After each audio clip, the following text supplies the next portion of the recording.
আল্লাহ রাব্বুল আলামিনের বাণী ফাইন্না মাআল উসরি ইউসরান ইন্না মাআল উসরি ইউসরা। আল্লাহ পাক বলেন জেনে রাখো, দুঃখ এবং কষ্টের সাথে রয়েছে সুযোগ আর সুবিধা, আর অসচ্ছলতার সাথে রয়েছে উদার সচ্ছলতা। জোরে কোন সুবহানাল্লাহ। কাজে ভয় পাওয়ার কারণ নাই, হতাশ হওয়ার কারণ নাই, মন আশায় বুক বেঁধে রাখো। গুনাহ করেছো, হতাশ হয়ো না। যুবকদের গুনাহ করা স্বাভাবিক।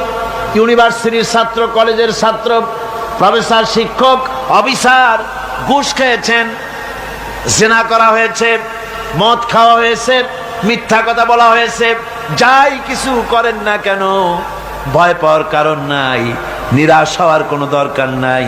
আল্লাহ পাক ডেকে বলেছেন, কুল ইয়া ইবাদিয়াল্লাযীনা আসরাফু আলা আনফুসিহিম লা তাকনাতু মির রাহমাতিল্লাহ। আরে আমার আল্লাহর মতো এত ভালো আর কেউ আছে? এত দরদ আর কারো আছে? আমার আল্লাহ বলেন, ও নবী আপনি শুনায় দেন, হে আল্লাহর বান্দারা, তোমরা যারা নিজেদের উপরে বাড়াবাড়ি করেছো, নিজেদের উপরে জুলুম করেছো, অত্যাচার করেছো, আমি আল্লাহর রহমত থেকে নিরাশ হয়ে যেও না।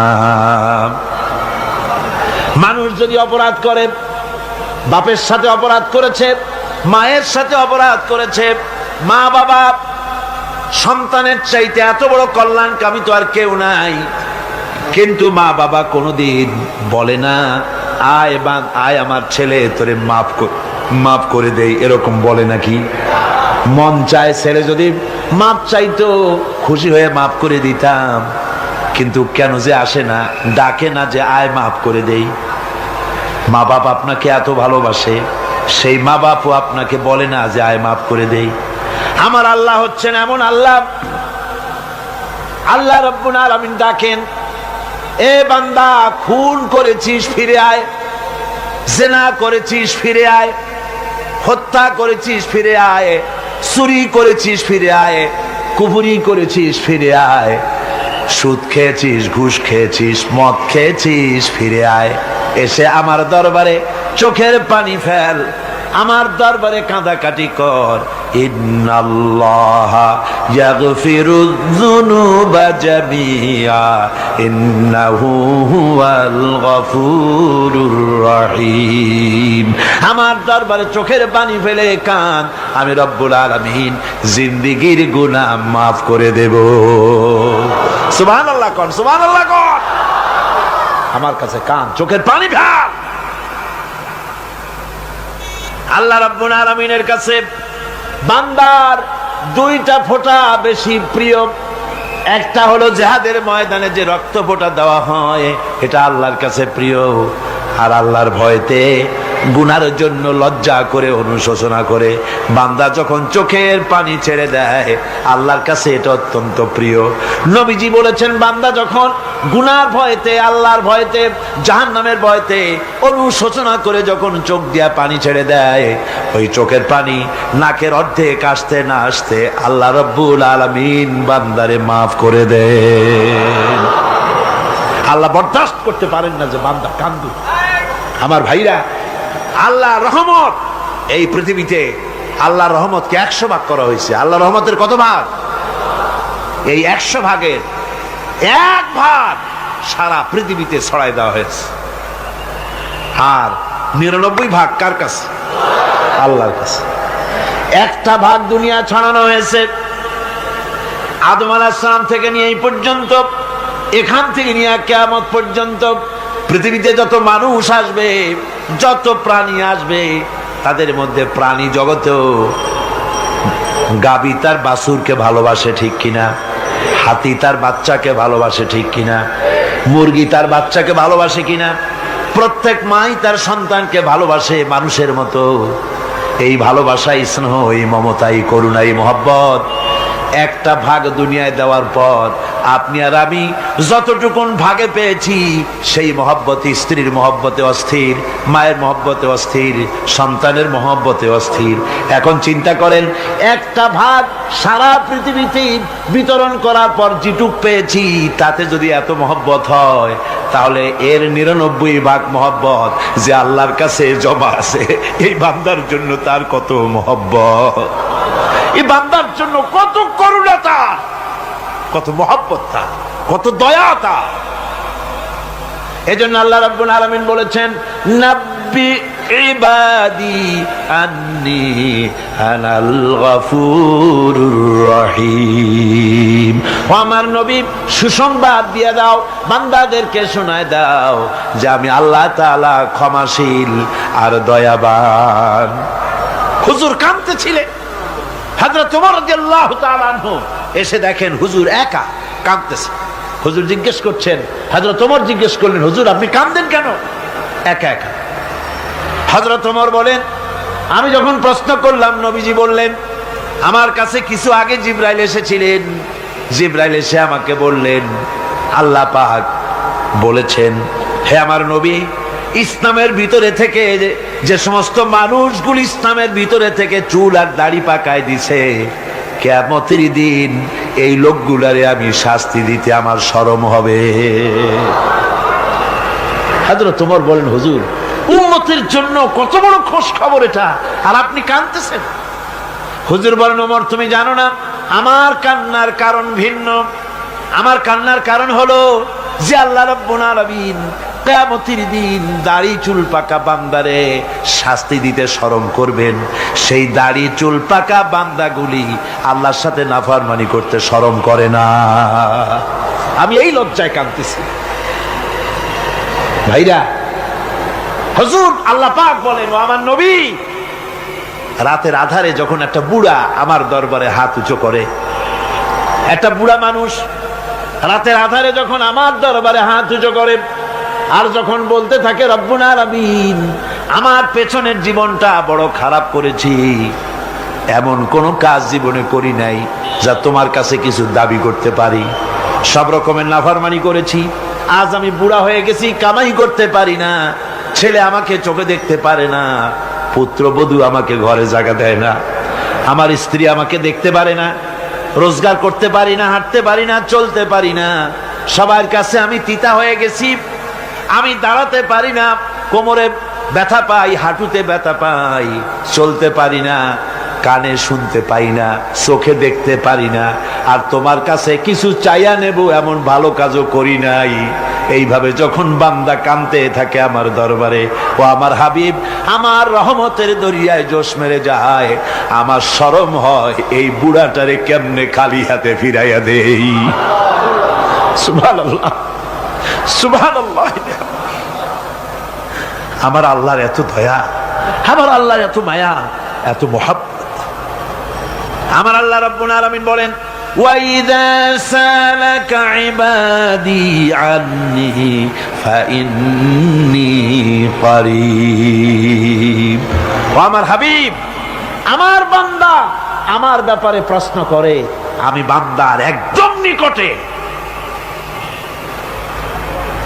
কোরআন শরীফের ভিতরে যত জায়গায় রাসূলকে বলা হয়েছে সুয়ালের কথা, আপনাকে প্রশ্ন করা হয়, আল্লাহ তার জবাব কুল এই কথা বলে জবাব দিয়েছেন। যত জায়গায় সুয়াল এসেছে, যেমন কোরআনে কারীমের মধ্যে আল্লাহ পাক বলেন, ওয়ায়াসআলুনাকা আনিল মাহিদ, মেয়েদের হায়েজ সম্পর্কে জিজ্ঞাসা করা হয়, কুল হিয়া আযা, হে নবী আপনি বলুন।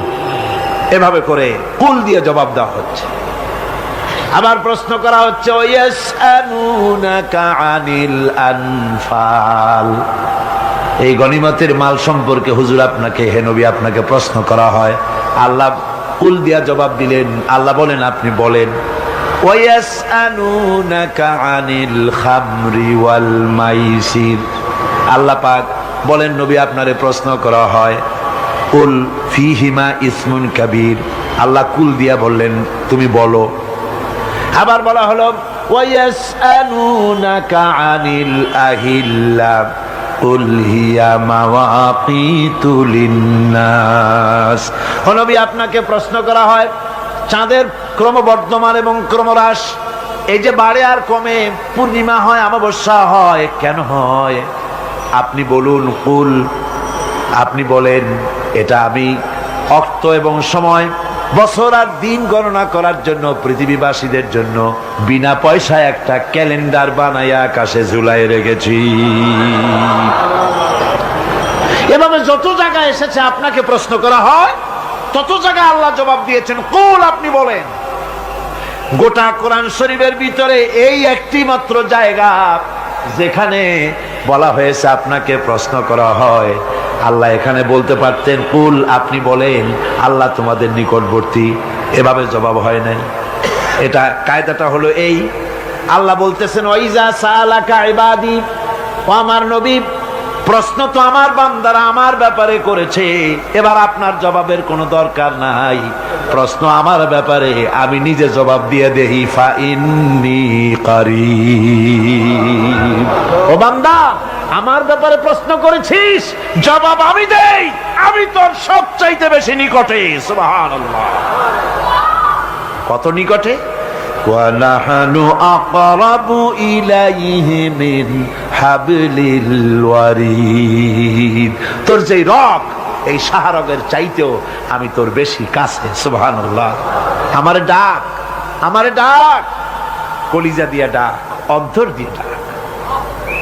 মনের থেকে মানুষ যদি ডাকে, মুখের ডাক আর মনের ডাক এক জিনিস নয়। দিল সে জুবাত নিকলতি হ্যায়, असर रखती है पर नहीं मगर ताकते परवाज रखती है। দিল থেকে যে কথা বেরোয় তা প্রভাব বিস্তার করে, ডানা নাই কিন্তু ওড়ার ক্ষমতা রাখে। মনের কথাই ভিন্ন। মন থেকে, দিল থেকে, কলিজা থেকে, অন্তরের গভীর কন্দর থেকে মুহাব্বতের সাথে কেউ যদি একবার বলে আল্লাহ, বলেন আল্লাহ, আল্লাহ, আল্লাহ। আল্লাহ রাব্বুল আলামিন বলেন, অন্তরের অন্তঃস্থল থেকে একটি বার যদি বান্দা বলেন আল্লাহ, আল্লাহ বলেন 70 বার সাড়া দিয়া জিজ্ঞেস করি, বান্দা কি চাও, আমি তোমার কাছে আসি। সুবহানাল্লাহ, আমি তোর একদম কাছে, কি চাস বল, বল আমার কাছে। এমন দয়াবান, এমন মেহেরবান, এমন আল্লাহ আমাদের। সে আল্লাহ রাব্বুল আলামিন তিনি বলছেন, وقال ربكم ادعوني استجب لكم। তোমাদের রব বলেছেন আমারে ডাকো, আমি আল্লাহ ডাকের সাড়া দিয়া দেব। সুবহানাল্লাহ। কারে ডাকতে হবে? কারে ডাকতে হবে? এই বিশাল জনসমুদ্র একযোগে চিল্লা এখন কারে ডাকতে হবে? কোন পীর সাহেবকে নয়, আল্লাহর কসম কোন খাজা বাবাকে নয়, ডাকতে হবে কারে? চিল্লা এখন কারে? ওয়াকালা রাব্বুকুম উদউনি, তোমার রব তোমাকে বলতেছে আমারে ডাকো, আস্তাজিব লাকুম, আমারে ডাকবে আমি সাড়া দিয়ে দেব। সুবহানাল্লাহ। আল্লাহকে ডাকেন, কি চাই আপনার বলেন, কি চাই? আল্লাহর কাছে চান, আল্লাহ দিয়ে দিবেন। দেওয়ার জায়গা আল্লাহর কাছে চাইবেন, আল্লাহ দিবেন। দেওয়ার জায়গা, চাওয়ার জায়গা হলো সেজদায় পড়ে যাবেন। আমার ভাইয়েরা, জায়গাটা চিনায় দিলাম। মাজারে যাওয়া লাগবে না, কবরে যাওয়া লাগবে না। 2 রাকাত নামাজ পড়ে সেজদায় পড়ে গিয়া যত বিপদ আছে, মুসিবত আছে, সেজদার মধ্যে চোখের পানি ছেড়ে দেন আর কেন্দে কেন্দে জীবনের কথা বলেন। আল্লাহ রাব্বুল আলামিন আপনার আওয়াজ শুনবেন আর দোয়া কবুল করে নিবেন। কামতে হবে আল্লাহর কাছে। কার কাছে? আল্লাহর কাছে। সুম্মা ইস্তাগফিরুল্লাহ, আর এরপরে সে যদি আমি আল্লাহর কাছে ক্ষমা চাই, ইয়াজিদিল্লাহ গফুরার রহিমা, সে আমি আল্লাহকে গফুর এবং রহিম হিসাবে পাবে। সুবহানাল্লাহ। আল্লাহকে গফুর এবং রহিম হিসাবে পাওয়া যাবে। সব আল্লাহকে বলতে হবে, গুনাহ মাফ চাইতে হবে। এই জন্য হুজুর সাল্লাল্লাহু আলাইহি ওয়াসাল্লাম দৈনিক 100 বার তওবা পড়তেন। কোন হাদিসে আছে 70 বার, কোন হাদিসে আছে 100 বার তওবা পড়তেন। নামাজের পরে তো প্রত্যেক নামাজই পড়তেন হুজুর, সালাম ফিরাতেন আর সাথে সাথে বলতেন আল্লাহু আকবার, আস্তাগফিরুল্লাহ, আস্তাগফিরুল্লাহ, আস্তাগফিরুল্লাহ। মনে থাকবে আপনাদের? মনে থাকবে? সালাম ফিরাইয়া কি বলবেন? না, সালাম ফিরাবার সাথে সাথে বলবেন আল্লাহু আকবার, তারপরে পড়বেন আস্তাগফিরুল্লাহ, আস্তাগফিরুল্লাহ, আস্তাগফিরুল্লাহ। তওবা পড়বেন, আল্লাহর কাছে সবসময় গুনাহ মাফ চাইতে থাকবেন, বিনীত থাকবেন। আল্লাহকে পাওয়া যাবে, তাকে রহিম হিসেবে পাওয়া যাবে। সুতরাং ঈমান বিল্লাহ, আল্লাহর প্রতি ঈমান আনলে পরে চতুর্থ নম্বরের যে উপকারটা হবে সেটা হলো হতাশায় ভুগবে না, নিরাশায় ভুগবে না, আশায় বুক বেঁধে উঠবে, ঈমান মজবুত হবে, আল্লাহর কাছে মানুষ বিনয়ী হয়ে যাবে। এবার পঞ্চম নম্বরের উপকার আমি বলছিলাম, ঈমান বিল্লাহ, আল্লাহর প্রতি ঈমান আনলে পরে অসংখ্য উপকার হয়, অসংখ্য বৈশিষ্ট্য আছে। এর 6টা উপকারের কথা আমি বলবো। কয়টা? অসংখ্য উপকারের ভিতরে প্রধান 6টি উপকারের কথা বলবো। এর বললাম কয়টা? 4টে বলছি। এবার বলো পঞ্চম উপকারের কথা। আল্লাহর প্রতি আপনি পূর্ব পশ্চিমে কতবার মুখ ঘোরালেন, এটাই কিন্তু আপনার আসল সৎ কাজ নয়। আসল সৎ কাজ হলো আল্লাহর প্রতি ঈমান আনা। এই ঈমানের ব্যাপারে 3টা দিন আমরা পার করে দিলাম, এখনো কথা শেষ হয় নাই। আল্লাহর প্রতি ঈমান আনলে পরে যে উপকারটা হবে পঞ্চম নম্বরে, সেটা হলো কঠোর এবং কঠিন বিপদের ভিতরে বান্দার ভিতরে অবিচলতা এবং ধৈর্যের সৃষ্টি হয়ে যাবে। আলহামদুলিল্লাহ। কঠিন বিপদ মুসিবত আসলে পরে সে অবিচল থাকবে। সারা দুনিয়ার বিপদ আপদ, শত্রুতা, দুঃখ, কষ্ট, মুসিবত, জুলুম, নির্যাতন সবকিছু পাহাড়ের মতো উঁচু হয়ে তাকে ঘিরে ফেলবে, কিন্তু তাকে এক চুলও নাড়াতে পারবে না। আলহামদুলিল্লাহ। সারা পৃথিবী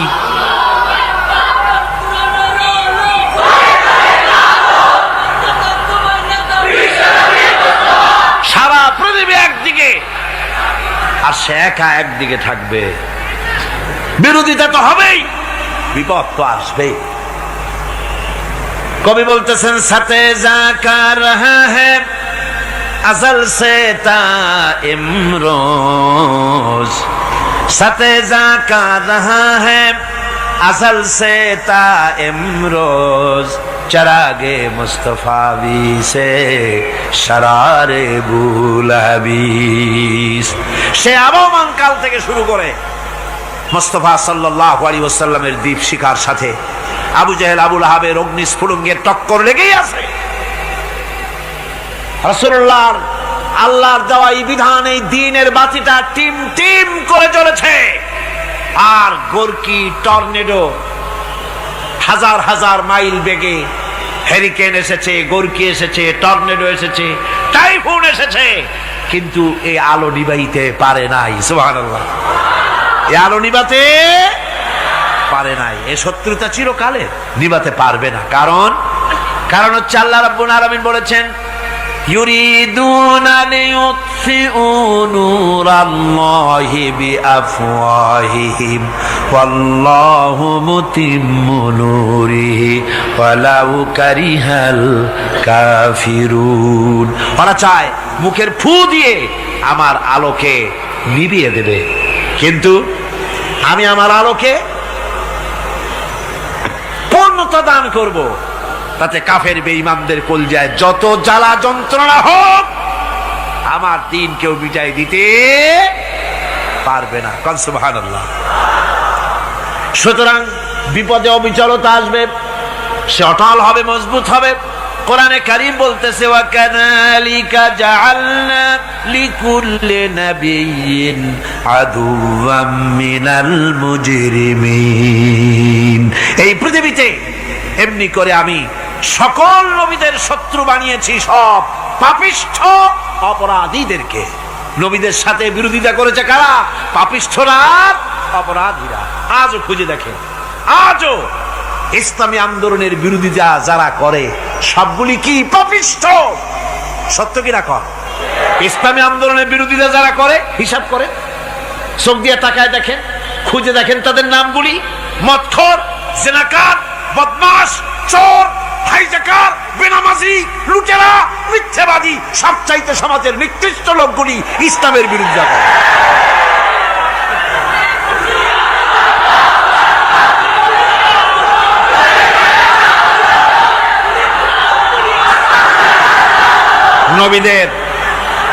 নবীদের শত্রু আল্লাহ বলেন সব যুগে নবীদের সাথে শত্রুতা করেছে পাপিষ্ঠরা।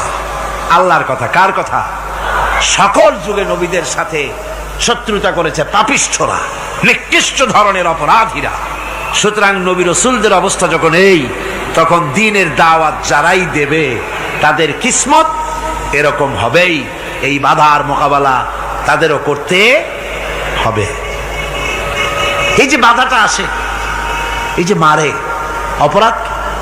অপরাধ কি? এই যে তারা চোর বা ডাকাত যাদের মারা হয়। আল্লাহ রাব্বুল আলামিন বলেন অপরাধ হলো ওয়ামা নাকামু মিনহুম ইল্লা আইয়ুমিনু বিল্লাহিল আজিজিল হামিদ। অপরাধ হচ্ছে ইমানদার লোকদের উপরে নির্যাতন চালিয়েছে, অন্য কোনো কারণে নয়। কারণ একটাই, তারা আল্লাহর জমিনে আল্লাহর দ্বীন প্রতিষ্ঠা করতে চেয়েছে, আর কোনো অপরাধ না। জমিন আল্লাহর, জমিন কার? এই বিশাল জনসমুদ্র গর্জে উঠুন একযোগে, বলুন জমিন কার? আইন চলবে কার?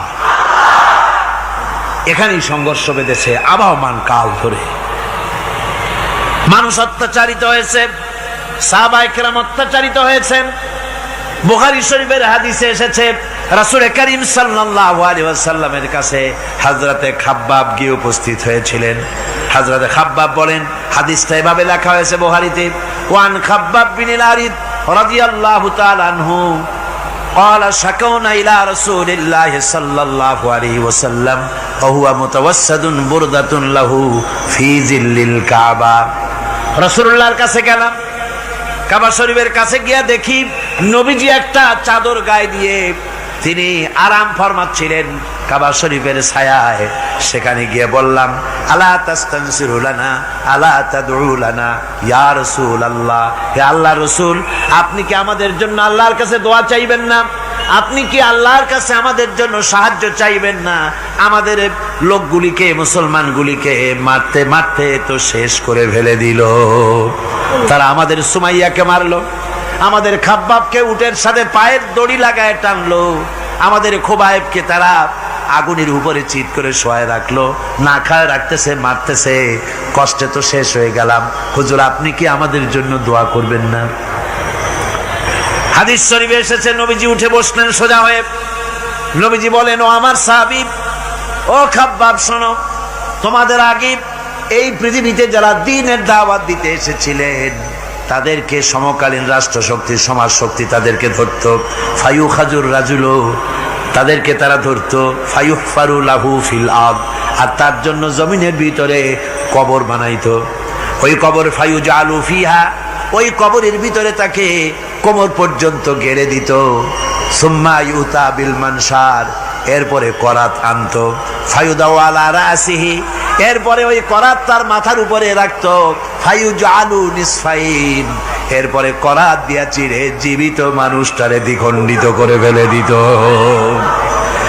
মা ইয়াসুদ্দুহু যালিকা আন দীনিহি, ও আমার খাব্বাব, এত কষ্ট দেওয়ার পরেও সেই যুগের কোন মুসলমানকে, দ্বীনের দায়ীদেরকে আল্লাহর দ্বীন থেকে এক চুলো তারা সরাই দিতে পারে নাই, এক চুলো সরাতে পারে নাই।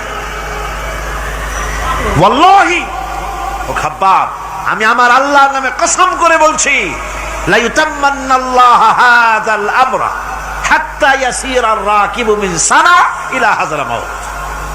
আমি কসম করে বলি আল্লাহ রাব্বুল আলামিনের, এই সানা থেকে হাজারামাউত পর্যন্ত লোকেরা যাতায়াত করবে, সুন্দরী রমণীরা গমন করবে, সদাগরেরা যাতায়াত করবে, টাকা নিয়া পয়সা নিয়া যাতায়াত করবে। তাদের মনের মধ্যে লুটের ভয়, টাকার ভয়, চুরির ভয়, ডাকাতির ভয়, জেনার ভয়, হত্যার ভয়, ধর্ষণের ভয়, কোনো ভয় থাকবে না। লা ইয়াখাফু ইল্লাল্লাহ, আল্লাহ ছাড়া কোনো ভয় থাকবে না। এমন একটা সমাজ, এমন একটা সময় আসবে। ওয়ালাকিন্নাকুম তাস্তাজিলুন, অথচ খুব তাড়াহুড়ো তোমরা করতেছো। তাড়াহুড়ো করো না, সময় আসবে ইনশাআল্লাহ। আমার ভাইয়েরা, আমার বন্ধুগণ, কঠিন বিপদে অবিচলতা এবং ধৈর্যের দৃষ্টান্ত রেখে গেছেন আম্বিয়া আলাইহিমুস সালাম। সুবহানাল্লাহ। কঠিন বিপদে অবিচলতা, দৃঢ়তা, ধৈর্য কারে বলে, তার দৃষ্টান্ত কারা রেখেছেন? আম্বিয়া আলাইহিমুস সালাম। ওনারাই আমাদের আদর্শ, নবীরাই আদর্শ। সাহাবায়ে কেরাম রিদওয়ানুল্লাহ তাআলা আলাইহিম আজমাইন আমাদের আদর্শ। ভাইরা আমার, মুসা আলাইহিস সালামকে ফেরাউন যখন ঘিরে ফেলে দিল, কোরআনের সব কথা গল্প গুজবার ইতিহাসের জন্য লেখা হয় নাই। কোরআনের মধ্যে যা লেখা হয়েছে সব বান্দাদের উপদেশের জন্য, যাতে করে লোকেরা চিরটা কাল এর থেকে উপদেশ নিয়ে নিজেদের তৈরি করতে পারে। জোরে বলেন সুবহানাল্লাহ। মুসা আলাইহিস সালামের কথা আল্লাহ বলেন, ফেরাউন তাকে ঘিরে ফেলে দিল, পালাবার রাস্তা নাই। ফালাম্মা ترى الجمعان قال أصحاب موسى إنا لمدركون। মুসা আলাইহিস সালামের উম্মতেরা বললেন, হে মুসা, পাকড়াও হয়ে গেছি, পালাবার রাস্তা নাই। তিন দিক থেকে আমাদেরকে ঘেরাও করেছে ফেরাউনের শক্তি। সামনে কি? দরিয়া, আর তিন দিকে কি? ঘেরাও আন্দোলন। পালাবার পথ নাই, পালাবার পথ নাই। সারাশি আক্রমণ, ঘেরাও আন্দোলন। এই যে ঘেরাও টেরাও তো আজকে নতুন নাই, ঘেরাও আসছে অনেক আগের থেকে। আসলে কথা বুঝতে পেরেছি। মাইক না থাকলে আমি কি করবো কোন? আজকে এরকম হচ্ছে কেন? আগামীকাল ঠিক হবে ইনশাআল্লাহ, রাগ করেন না। গান হচ্ছে, বসেন বসেন। শয়তান ঢুকছে মাইকের মধ্যে। অনেক সময় হয় কি, মাইকের হাই পাওয়ারের যে মেশিন আছে, এর ভিতরে ইথার থেকে রেডিওর ওই গানগুলি ওর মধ্যে ঢুকে পড়ে। কথা বুঝতে পেরেছেন? এই জন্য শয়তান তো আর বসে থাকে না, ওরও তো কিছু করার আছে। ধৈর্য ধরেন, ধৈর্য ধরেন। কালকে অপারেটরদেরকে মাওলানা শামসুদ্দিন সাহেবের কাছে অনুরোধ করব, অপারেটর একটু ভালো করে হেদায়েত করে দেবেন। মাইকে আজকে আমার নিজেরও কষ্ট হচ্ছে, আমিও বুঝতে পারছি না যে আমার কথাগুলি কি আওয়াজে বেরোচ্ছে, যার জন্য আমাকে বেশি চিল্লাইতে হচ্ছে। বক্তাকে কি লাউডে তার কথা বেরোচ্ছে তা তার কানে আসতে হয়, তাহলে বোঝা যায় যে আমার কথাগুলি কিভাবে বেরোচ্ছে। এটা এই অবস্থায় সিচুয়েশন আজকে নাই, এবং লোকেরাও মাইকের ব্যাপারে আজকে অভিযোগ করেছে, যা বিগত 16 বছরে করে নাই। সেটের ব্যাপারে কোথাও কোনো অসুবিধা হয়েছে? মাইকটা ভালো, এবং মাইক যারা দেন প্রতি বছর খেদমত করে, আল্লাহ তাদের প্রতি রহম করুন। সবাই বলেন আমিন। এদেরকে রাগ করে পথে পাই আবার মারধর করেন না।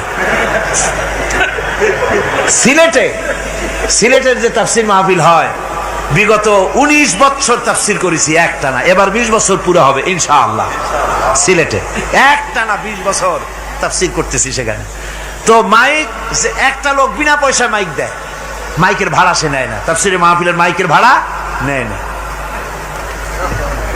যে বছর এরশাদ সরকার আমাকে প্লেন থেকে নামতে দিল না, আপনাদের মনে আছে? সিলেট থেকে ফিরাই দিল। এই খবরটা মাইকম্যান যখন শুনেছে যে আমাকে নামতে দেয় নাই, ফিরাই দেওয়া হয়েছে, সাথে সাথে স্ট্রোক করেছে, হার্ট ফেল করে দুনিয়া থেকে বিদায় হয়ে গিয়েছে। সিলেটে তাফসির হতে পারবে না, এই কথাটা বরদাস্ত করতে পারে না। আমি কেঁদেছি আর দোয়া করেছি, আল্লাহ, কোরআনের মহব্বতে লোকটার এই অবস্থা হলো, তোমার জান্নাত তুমি দয়া করে তাকে দান করে দিও। কাজে কোনো ব্যবসায়ী চায় না যে তার ব্যবসাটা খারাপ হোক, লোকেরা মন্দ বলুক। এ মাইকের ব্যাপারে আপনারা আজকে রাগারাগ করেন না, যা হয়েছে কালকে ভালো হবে ইনশাআল্লাহ। সবাই বলেন ইনশাআল্লাহ। এখন চলেন আমরা ফেরাউনের অবস্থা দেখি গিয়া কি করতেছে ফেরাউন। মুসা আলাইহিস সালামকে ঘেরাও করে ফেলেছে, পালাবার উপায় নাই। একদিকে দরিয়া, তিন দিকে ফেরাউনের শক্তি। এই যে ঘেরাও টেরাও মানে নতুন তো না, ধর্মঘট নতুন না, পুরানা জিনিস। এই পৃথিবীতে সর্বপ্রথম ধর্মঘট কিসের উপরে হয়েছে জানেন?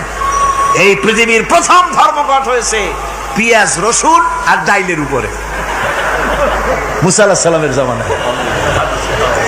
লান নাসবিরা আলা তুআমিন ওয়াহিদ, আমরা এক রকমের খাদ্য আর খাবো না, আমাদের পেঁয়াজ দেওয়া লাগবে, ডাল দেওয়া লাগবে, রসুন দেওয়া লাগবে। সর্বপ্রথম ধর্মঘট হয় মুসা আলাইহিস সালামের জামানায়, সেখান থেকে শুরু হয়েছে। কিন্তু মশাল মিছিল যে আসলো কই থেকে, এইটা আমি খুঁজে পাইনি। পরে প্রত্যেকটা জিনিসের তো ইতিহাস আছে, আমি খুঁজতে খুঁজতে পেলাম। আমি জানি না এর ইতিহাস মূলে কোথায়, কিন্তু আমি যদ্দূর খুঁজে পাইছি সেটা হলো মশাল মিছিলের আবিষ্কার হয়েছে লঙ্কায় রাবণের সময়। হনুমানের লেজে আগুন দিয়া তারপরে লঙ্কা কাণ্ড ঘষালো, নামই আছে লঙ্কা কাণ্ড।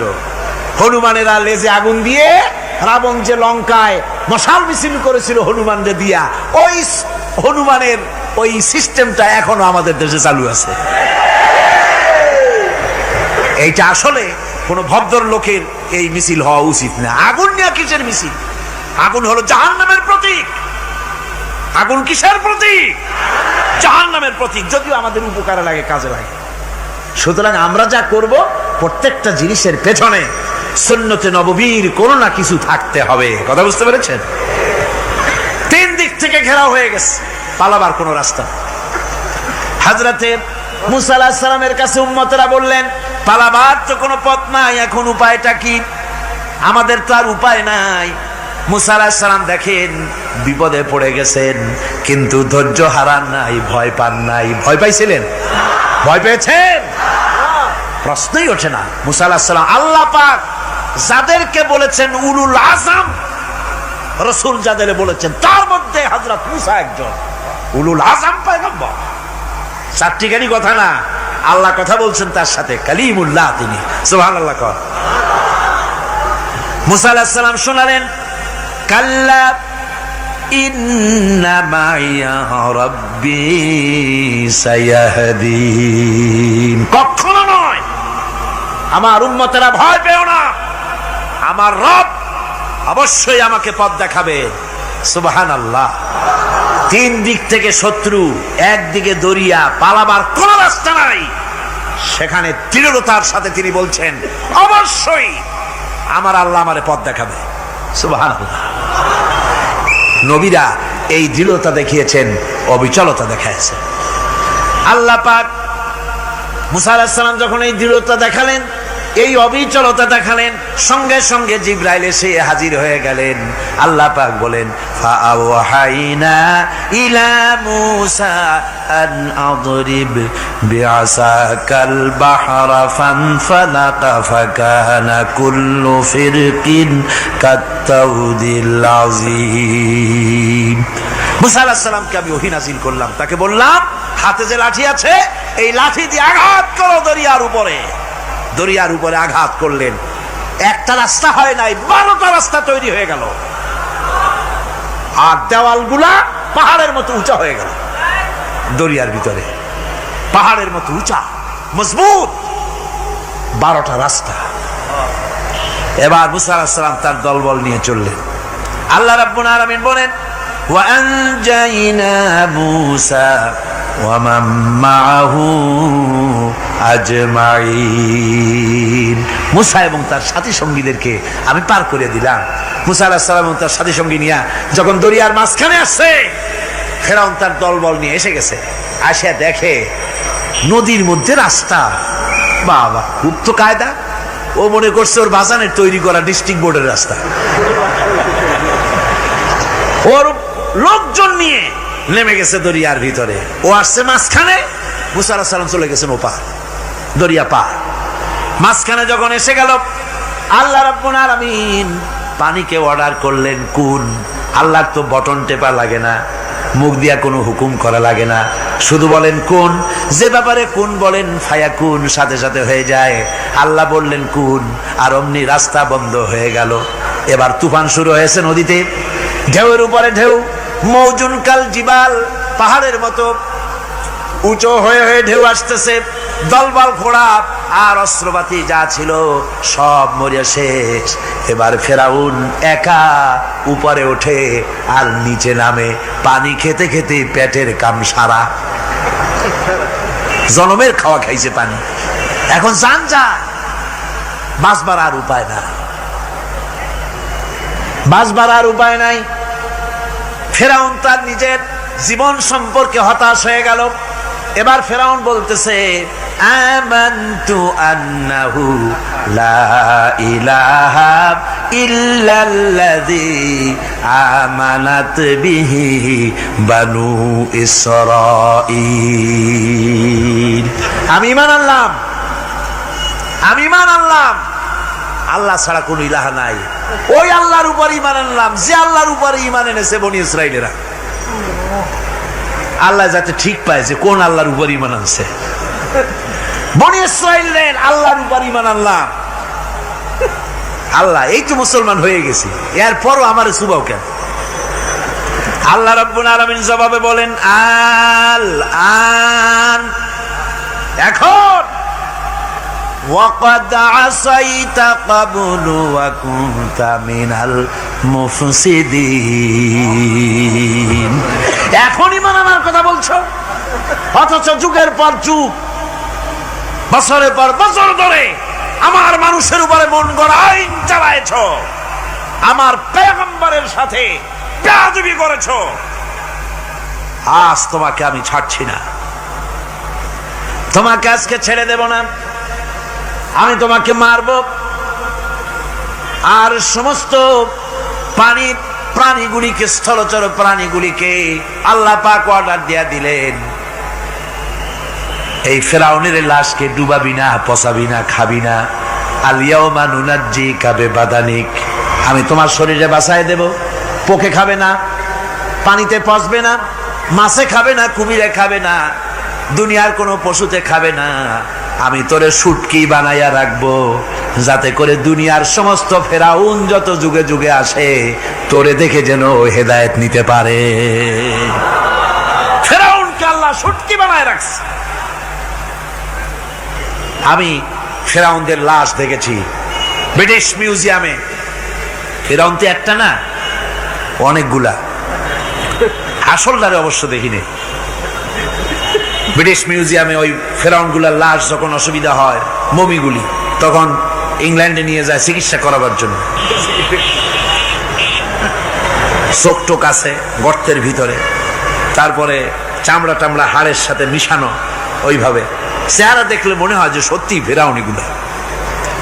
আর ব্রিটিশের কাম মিশর থেকে নামছে এমন কোন জিনিস নাই।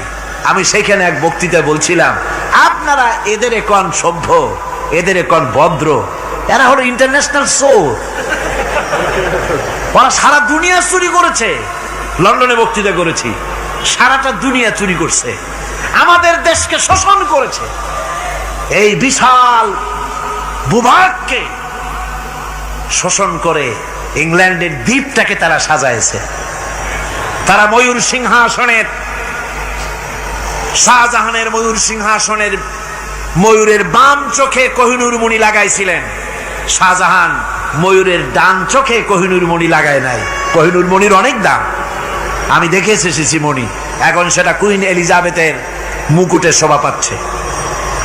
সেই মণি এমনি বলে প্রবাদে ৭ রাজার ধন এক মাণিক্য, বলেন এরকম অনেক দাম।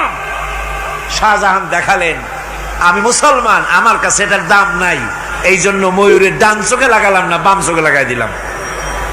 এইটারে চুরি করছে। তারপরে মিশর থেকে, মিশরের মমি চুরি করেছে, জুতা চুরি করছে, ছাতি চুরি করছে, পিসা চুরি করেছে। আমি বললাম, এগুলা কি ভদ্রলোক নাকি? এরা জুতা চোর, পিসা চোর, লাঠি চোর, সব চুরি করেছে। যাই দেখেন ব্রিটিশ মিউজিয়ামের মধ্যে সব দুনিয়ার চুরি করা জিনিস নিয়ে তারা মানুষকে দেখাইয়া পয়সা উপার্জন করছে। টিপু সুলতানের তরবারিটা পর্যন্ত চুরি করেছে। আজ পর্যন্ত ব্রিটিশ মিউজিয়ামে টিপু সুলতানের তরবারিটা আছে, আমি তরবারিটা দেখে এসেছি। আমার বন্ধুগণ, বলতেছিলাম যে পৃথিবীতে আল্লাহ রাব্বুল আলামিন নবীরা তাদের চরিত্র দিয়ে বিপদের মোকাবেলা করে দুনিয়ার সামনে কঠিন বিপদের মোকাবেলা করে অবিচলতা, দৃঢ়তা দেখায় গেছেন যে কেমন করে এই পৃথিবীতে বিপদের সামনে মোকাবেলা করতে হয়। ধৈর্য ধরতে হবে, বিপদ আসবে পাহাড় সমান হয়ে, আপনাকে ধৈর্য ধারণ করতে হবে সেভাবে বুক বেঁধে। যেহেতু এটা যদি বিশ্বাস হয় যে আমার কিসমতে যা আছে তার থেকে বেশি কিছু হবে না, তাহলেই আপনার ধৈর্য আসবে, ভয় পাবেন না। কথা ঠিক কিনা কন? এবারে হযরত হুদ আলাইহিস সালাম সম্পর্কে আল্লাহ রাব্বুল আলামিন বলেন, হযরতে হুদকে যখন ষড়যন্ত্র হলো কাফির বেঈমানেরা তাকে মেরে ফেলার জন্য যখন সরকারি ষড়যন্ত্রে লিপ্ত হয়ে গেল, হযরতে হুদ সমাজের এই চ্যালেঞ্জের মোকাবেলা করলেন। হযরত হুদ বলেন, ফাকিদুনি জামিআন সুম্মা লা তুনজিরুন ইন্নী তাওয়াক্কালতু আলাল্লাহি রাব্বি ওয়া রাব্বিকুম। তোমরা তোমাদের ষড়যন্ত্র আমার বিরুদ্ধে যত পারো আমার বিরুদ্ধে ষড়যন্ত্র চালাও, এতটুকুন আমার অবকাশ দিও না। আমি এমন আল্লাহর উপরে ভরসা করেছি যার হাতের ভিতরে তোমাদেরও জান আর আমারও জান। যা পারো তাই করো। সরকার সমস্ত শক্তি একত্রিত হয়ে আমার মোকাবেলা করো। একদিকে হুদ আলাইহিস সালাম, আর একদিকে গোটা জাতি। হযরত হুদ ভয় পায় নাই। সুবহানাল্লাহ খান। ঈমান বিল্লাহ মানুষের কলিজাকে এভাবে শক্ত করে দেয়। কোন আলহামদুলিল্লাহ। এবারে এই বিপদের, কঠিন বিপদের মোকাবেলা করে আমার রাসূল যে প্রমাণ দিয়া গেলেন, আমার রাসূল যে কঠিন বিপদের মোকাবেলা করলেন, ভাইয়ের আমার, হিজরতের রাতে সওর পাহাড়ের ভিতরে যখন তিনি আশ্রয় নিলেন, হযরতে আবু বকর সাথে ছিলেন। হযরতে আবু বকর রাদিয়াল্লাহু তাআলা আনহু বলেন, হুজুর আপনি দাঁড়ান, এটা তো পাহাড়িয়া গুহা, গুহার ভিতরে সাপ থাকতে পারে, বিচ্ছু থাকতে পারে, আমি আগে ঢুকি, বিপদ যদি হয় আমার উপর থেকে হয়ে যাক। গুহার ভিতরে নেমে গুহা সাফ করলেন। এরপরে হুজুরকে ডাকলেন, হুজুর তাশরীফ নিলেন গুহার ভিতরে। এরপরে হুজুর বললেন, আবু বকর পাহাড়ে হেঁটে হেঁটে 2-3টা পাহাড় পাড়ি দিয়া যাওয়া লাগে সৌর পাহাড়ে। মদিনার সোজা রাস্তা হুজুর ধরেন নাই, মেসফালার পথ দিয়া জাবালে কেদোয়ার উপর দিয়া 3টা পাহাড় পাড়ি দিয়া তারপরে হুজুর গেলেন সৌর পাহাড়ে। গুহার ভিতরে হুজুর তাশরীফ নিলেন। বললেন, আবু বকর তুমি বসো, তোমার উরুর উপরে মাথা রেখে আমি একটু আরাম করি। হযরতে আবু বকর বসলেন, হুজুর তার উরুর উপরে মাথা রেখে ঘুমায় গেলেন। আর এরপরে কাফির বেঈমানেরা তালাশ করতে করতে কাফেরেরা এসে গেল পায়ের চিহ্ন দেখে দেখে গর্তের কাছে। হযরত আবু বকর ভয়তে কেঁদে ফেললেন, আহারে আর তো উপায় নাই, এবার তো ধরা পড়ে গেছি, এবার নবীজিকে মেরে ফেলে দেবে। নবীর মহব্বতে, নিজের মহব্বতে নয়, নবীর মহব্বতে কাঁদতেছিলেন। হুজুর বলেন, হুজুরের ঘুম ভেঙে গেল। বলো আবু বকর কাঁদো কেন? ছেলের কথা, মেয়ের কথা, বিবির কথা, বাড়ির কথা মনে পড়লো নাকি? হযরত আবু বকর বলেন, ইয়া রাসূলুল্লাহ, আল্লাহর কসম করে বলি, যেদিন ঈমান এনেছি এই কলিজার ভিতরে মা বাপ, স্ত্রী, পুত্র, পরিজন, এমনকি আমার নিজের জীবনের চাইতে আপনারে বেশি ভালোবাসি। তা কাঁদো কেন? কাঁদো কেন? হযরত আবু বকর বলেন, হুজুর ধরা পড়ে গেছি, কাফেররা এসে গেছে গর্তের কাছে, তাকালি আমাদের দেখতে পাবে, আমরা তো মাইনরিটি, ওরা তো মেজরিটি, আমরা তো ধরি মারি ফেলাই দেবে, আপনাকে মেরে ফেলে দেবে, এই জন্য কাঁদি। আল্লাহ রাব্বুল আলামিন, হুজুর তখন কি দৃঢ়তা, কি অবিচলতা, কি ধৈর্যের পাহাড় সম মনোবৃত্তি তখন দেখালেন। আল্লাহ কোরআন শরীফে চিরকাল যাতে মানুষেরা হেদায়েত নিতে পারে সেজন্য হুজুরের কথা উঠায় দিলেন কোরআনে। আল্লাহ পাক বলেন, ইযহুমা ফিল গার ইয ইয়াকুলু লিসাহিবিহি লা তাহজান ইন্নাল্লাহা মা'ানা। ও বন্ধু, ভয় পেও না, আল্লাহ আমাদের সাথে আছেন। সুবহানাল্লাহ। আল্লাহ আমাদের সাথে আছেন। আমরা মাইনরিটি নই, আমরাই মেজরিটি। আল্লাহ আছে আমার সাথে, ভয় পাওয়ার কোনো কারণ নাই। সুবহানাল্লাহ। আল্লাহ পাক বলেন, فأنزل الله سكينته عليه وأيده بجنود لم تروها। আমি এদের অন্তরের ভিতরে আমি শান্তি নাজিল করে দিলাম, প্রশান্তি দিয়া দিলাম, আর আমি সাহায্য করলাম, আর এমন সব সৈন্য পাঠায় দিলাম যে সৈন্যগুলি তোমরা দেখতে পাও নাই। সুবহানাল্লাহ ওয়া বিহামদিহি। ভাইরা আমার, রাসূল করিম সাল্লাল্লাহু আলাইহি সাল্লাম এই বিপদের মাঝে, চরম বিপদের মাঝে অবিচলতা, দৃঢ়তা, কঠিন আত্মনির্ভরতা দেখিয়েছেন। এগুলি হলো ঈমানের পঞ্চম নম্বরের উপকারিতা। আল্লাহর প্রতি ঈমান আনলে এভাবে পাহাড় সম ঈমান মজবুত হয়ে যায়। জেলের পরোয়া করি না, ফাঁসির পরোয়া করি না, শহীদ হওয়ার পরোয়া করি না, মেরে ফেলে দেবে, উড়ায় দেবে, হত্যা করবে, পরোয়া করি না। পরোয়া করি কেবলমাত্র কাকে? জোরে বলেন কারে? এইরকম মুসলমান হাজার হাজার লাখ লাখ দরকার নাই, 313 জন যথেষ্ট। কয়জন যথেষ্ট? 313 জন যথেষ্ট। বদরে যারা জান দিয়ে মাল দিয়ে দিনকে প্রতিষ্ঠিত করেছিলেন, এরকম 313 জনই যথেষ্ট ছিল। এই দৃঢ়তা, এই অবিচলতা, এই ঈমান, এই ধৈর্য শিক্ষা দেয়, এই উপকার করে ঈমান বিল্লাহ। আল্লাহর প্রতি ঈমান আনলে এভাবে পাহাড়ের মতো শক্ত হয়ে যায় কলিজা। কোন আলহামদুলিল্লাহ। আমার বন্ধুগণ, এবার আমি বলবো সর্বশেষ উপকারের কথাটা বলি, মোনাজাত ছেড়ে দেব। কয়টার কথা বলছিলাম? উপকার 6টা উপকারের কথা বলেছি। অনেকগুলি বৈশিষ্ট্য, অনেকগুলি উপকারের মধ্যে আল্লাহর প্রতি ঈমানের 6টা উপকারের কথা 5টা বলা হয়ে গেছে। এবার 6ষ্ঠ নম্বর এবং শেষ নম্বর, এটা হচ্ছে আল্লাহর প্রতি ঈমান আনলে পরে তার দ্বারা সবচাইতে বেশি ফায়দা পায় সমাজ এবং রাষ্ট্র। কোন আলহামদুলিল্লাহ, কোন আলহামদুলিল্লাহ। আল্লাহর প্রতি ঈমানের দ্বারা নৈতিক সংশোধন হয় এবং রাষ্ট্র আর সমাজ সবচাইতে বেশি উপকৃত হয়। কারণ হলো ঈমানদার ব্যক্তি আল্লাহর প্রতি যে ঈমান এনেছে, তার মনের মধ্যে ধারণা এটা হয়, আমার কোনো কাজ তো গোপন থাকে না। ইন্নাল্লাহা লা ইয়াখফা আলাইহি শাইউন ফিল আরদি ওয়ালা ফিস সামা। আল্লাহর কাছে গোপন বলতে কিছু নাই, আকাশেও নাই, জমিনেও নাই, কোনো কিছু গোপন নাই। সুতরাং আমি যা করি সব আল্লাহ দেখেন এবং শোনেন। এমনকি মানুষ যে কল্পনা করে, সে কল্পনাও আল্লাহ টের পায় না, নাকি? টের পায় কিনা? ওয়াইন তুবদু মিন আনফুসিকুম আও তুখফুহু ইউহাসিবুকুম বিহিল্লাহ।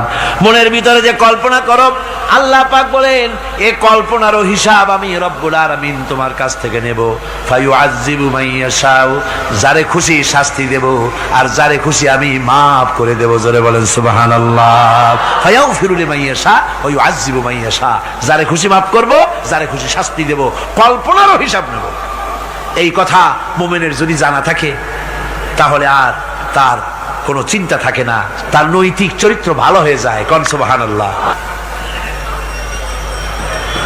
আমার বন্ধুগণ, ঈমানদার লোক, আল্লাহর প্রতি ঈমান আসলে পরে সমাজ উপকৃত হয়, রাষ্ট্র উপকৃত হয়ে যায়।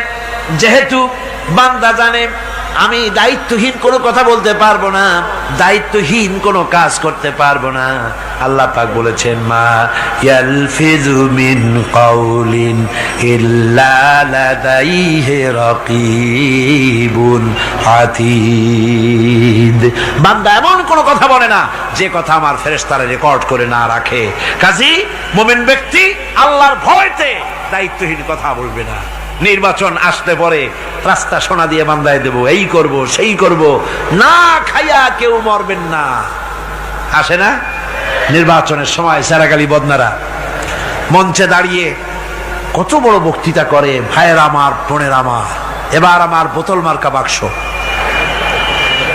আপনারা আমাকে ভোট দিয়ে দেশ এবং জাতির আরেকবার 12:30 বাজাইবার সুযোগ দিন।